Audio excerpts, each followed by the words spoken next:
Selamat pagi saudara-saudara. Untuk pertemuan kali ini kita akan membahas mengenai sistem pemasyarakatan di Indonesia di masa mendatang, di mana sistem pemasyarakatan tersebut yang semula diatur dalam Undang-Undang Nomor 12 Tahun 95, rencananya undang-undang ini akan dicabut dan diganti dengan undang-undang yang baru. Namun, pengganti Undang-Undang 12 tahun 95 sampai saat ini masih dalam tahap perancangan. Nah, adapun alasan penggantian undang-undang tersebut, di sini ada beberapa hal. Antara lain, bahwa dalam Undang-Undang 12 tahun 95, tugas pemasyarakatan hanya mencakup pelaksanaan pembinaan dan pembimbingan bagi warga binaan. Belum ada pengaturan mengenai pelayanan terhadap tahanan. Kemudian, ketentuan mengenai pelaksanaan pelayanan dan pembinaan bagi anak belum disesuaikan dengan regulasi yang terdapat dalam sistem peradilan pidana anak. Kemudian, dalam hal kerjasama dengan instansi pemerintah terkait, badan-badan kemasyarakatan ataupun lembaga yang lain, hanya terbatas pada pelaksanaan pembinaan saja. Nah, kemudian belum ada perlindungan bagi petugas pemasyarakatan dalam melaksanakan tugasnya. Sebagai penyempurnaan terhadap undang-undang sebelumnya, maka di sini ditambahkan materi muatan baru dalam undang-undang ini, antara lain yaitu penguatan posisi pemasyarakatan dalam sistem peradilan pidana terpadu dengan menyelenggarakan penegakan hukum di bidang perlakuan terhadap tahanan, anak, dan warga binaan. Nah, juga ada perluasan cakupan dari sistem pemasyarakatan yang tidak hanya meningkatkan kualitas narapidana dan anak binaan, tetapi juga memberikan jaminan perlindungan terhadap hak tahanan dan anak. Nah, untuk pengaturan tentang fungsi pemasyarakatan juga diperluas, yaitu meliputi pelayanan, pembinaan, kemudian pembimbingan kemasyarakatan, perawatan, pengamatan, dan pengamanan. Nah, untuk petugas pemasyarakatan, di sini juga akan diatur mengenai kode etik dan kode perilaku, serta jaminan perlindungan bagi petugas pemasyarakatan dan pemberian bantuan hukum dalam pelaksanaan tugas dan fungsinya. Dalam ketentuan umum rancangan undang-undang pemasyarakatan, kita bisa melihat beberapa terminologi baru yang berkaitan dengan pemasyarakatan. Antara lain, pengertian pemasyarakatan itu sendiri. Nah, di sini merupakan satu subsistem peradilan pidana yang menyelenggarakan penegakan hukum dalam perlakuan terhadap tahanan, anak, dan warga binaan. Jadi di sini ada penambahan untuk memperlakukan terhadap tahanan. Kemudian pengertian anak itu merupakan anak yang berkonflik dengan hukum dengan batas usia 12 tahun tetapi belum mencapai 18 tahun yang diduga melakukan satu tindak pidana. Ini menyesuaikan dengan ketentuan Undang-Undang Sistem Peradilan Pidana Anak. Kemudian warga binaan itu meliputi narapidana. Kemudian anak binaan. Anak binaan adalah anak yang dijatuhi pidana badan oleh hakim dan klien pemasyarakatan. Sedangkan klien pemasyarakatan sendiri itu merupakan seseorang yang berada dalam pembimbingan kemasyarakatan, dalam hal ini diselenggarakan oleh Bapas dan meliputi klien dewasa maupun anak. Nah, untuk pengertian narapidana sendiri itu meliputi terpidana yang sedang menjalani pidana penjara dan terpidana mati yang sedang menunggu eksekusi. yang sedang menjalani pembinaan di lapas. Nah, ini ada penambahan. Jadi kalau dalam undang-undang yang lama, pengertian narapidana hanya poin 1, terpidana yang sedang menjalani pidana penjara.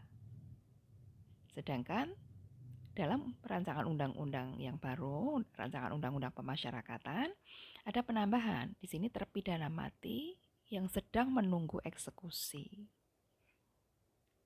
Nah, ini saya kira menarik untuk kita diskusikan atau menjadi bahan diskusi. Adapun pembimbing kemasyarakatan, fungsinya tidak hanya melakukan pembimbingan terhadap klien yang akan berproses untuk reintegrasi sosial, tetapi juga melakukan pendampingan terhadap klien, baik di dalam maupun di luar proses peradilan. Nah, ini tentunya disesuaikan dengan adanya pelayanan terhadap tahanan dalam rancangan undang-undang tersebut. Kemudian, pembimbing kemasyarakatan tugasnya tidak hanya melakukan pembimbingan, tetapi juga melakukan pendampingan terhadap tahanan. Kemudian melakukan pengawasan, baik terhadap tahanan maupun terhadap klien. Nah, adapun fungsi litmas itu yang saat ini dipergunakan untuk proses pembinaan narapidana dan anak binaan, juga untuk pembimbingan kemasyarakatan, dan dasar pertimbangan bagi penyidik, penuntut umum maupun hakim dalam proses penyelesaian perkara, terutama perkara anak. Nah, dalam merencanakan undang-undang ini ditambahkan, litmas itu dipergunakan untuk pelayanan terhadap tahanan. Fungsi pemasyarakatan dalam rancangan undang-undang itu ada 6, yaitu meliputi pelayanan yang merupakan satu kegiatan yang diselenggarakan untuk memberikan perlindungan dan pemenuhan hak bagi tahanan dan anak. Nah, pelaksanaannya, kalau untuk tahanan, ini maksudnya adalah tahanan dewasa, itu di rumah tahanan. Kemudian untuk anak, itu di LPAS, Lembaga Penempatan Anak Sementara. Nah, kemudian dalam pelaksanaan pelayanan ini, penempatan tahanan dan anak, pengelompokannya berdasarkan usia, jenis kelamin, ataupun alasan lain sesuai dengan pertimbangan dari asesmen. Nah, di sini asesmen itu adalah petugas dari lembaga pemasyarakatan atau asesor pemasyarakatan. Nah, kalau saat ini dalam Undang-Undang Pemasyarakatan kita kenal dengan tim pengamat pemasyarakatan.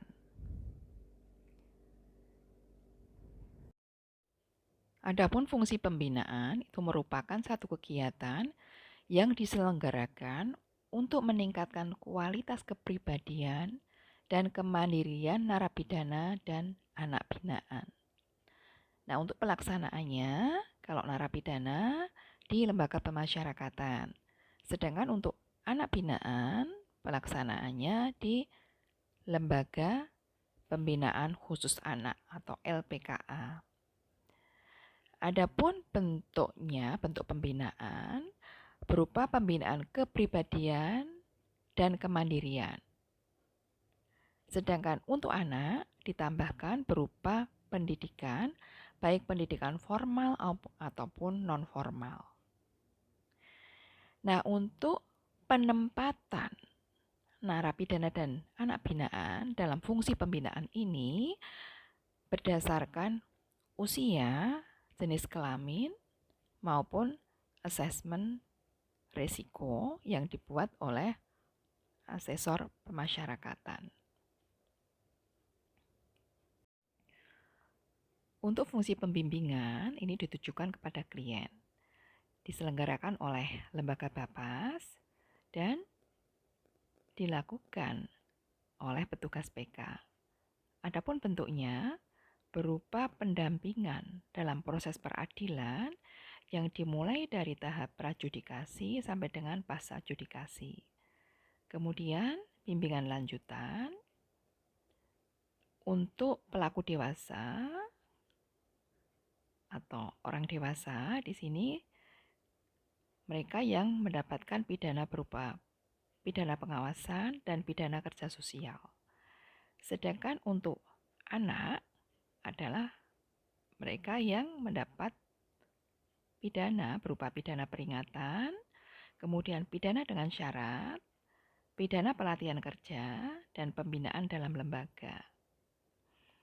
Nah, di sini pembimbingan ini juga termasuk klien yang mendapatkan pembebasan bersyarat. Nah, adapun bentuk pembimbingan klien berupa pembimbingan kepribadian dan kemandirian. Sedangkan untuk anak ini ditambahkan dengan pendidikan disesuaikan dengan usia anak yang masih membutuhkan pendidikan. Untuk fungsi perawatan merupakan satu kegiatan yang diselenggarakan untuk mendukung terjaganya kondisi fisik dan psikologis tahanan, anak, narapidana, dan anak binaan. Nah, sehingga di sini penyelenggaraannya adalah di LPAS, rumah tahanan, LPKA, dan lembaga pemasyarakatan. Adapun bentuk dari fungsi perawatan ini berupa pemeliharaan kesehatan, rehabilitasi, dan pemenuhan kebutuhan dasar.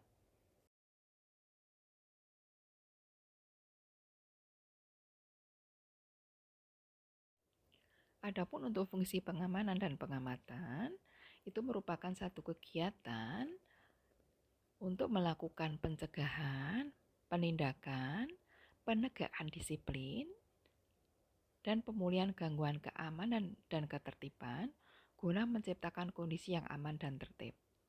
Nah, untuk pengamanan, fungsi pengamanan ini diselenggarakan di rumah tahanan dan lembaga pemasyarakatan.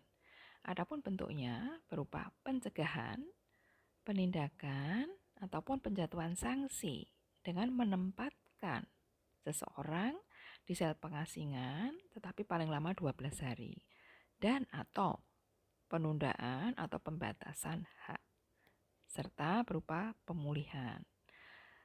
Kemudian untuk fungsi pengamatan ini diselenggarakan di LPAS dan LPKA.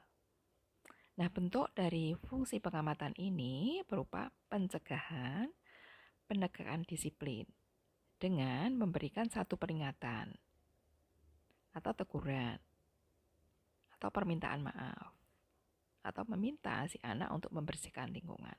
Dan kemudian di sini juga ada fungsi pemulihan. Dalam rancangan Undang-Undang Pemasyarakatan ini juga ada pengaturan baru mengenai kelompok khusus.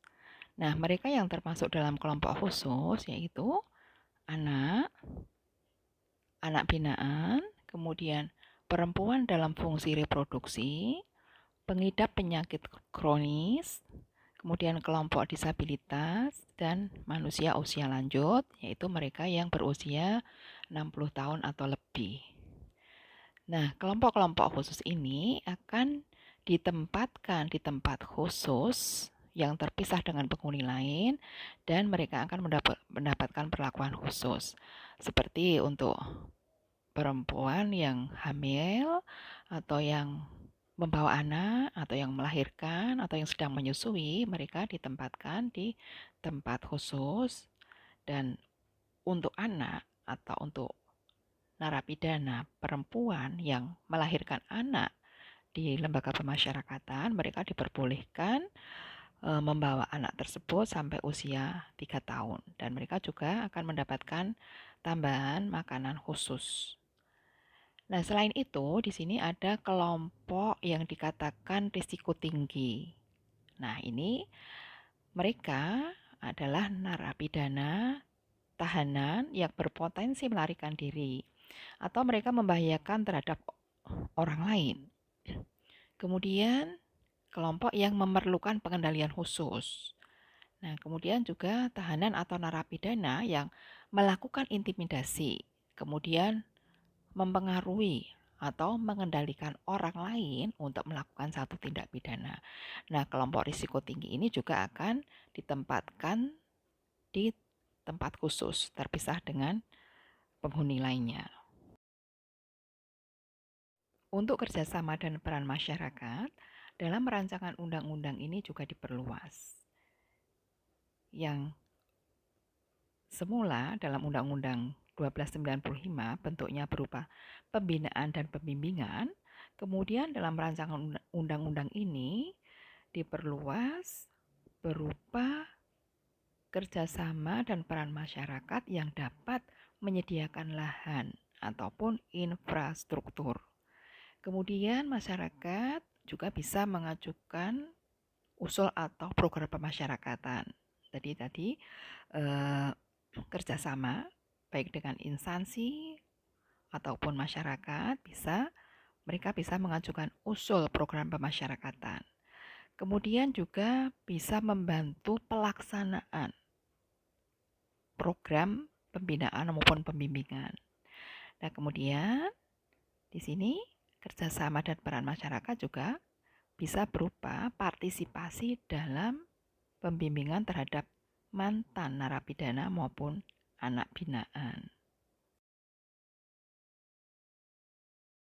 Sekilas setelah kita membahas mengenai rancangan undang-undang pemasyarakatan, nah di situ ada beberapa bahan atau materi yang bisa dijadikan untuk bahan diskusi.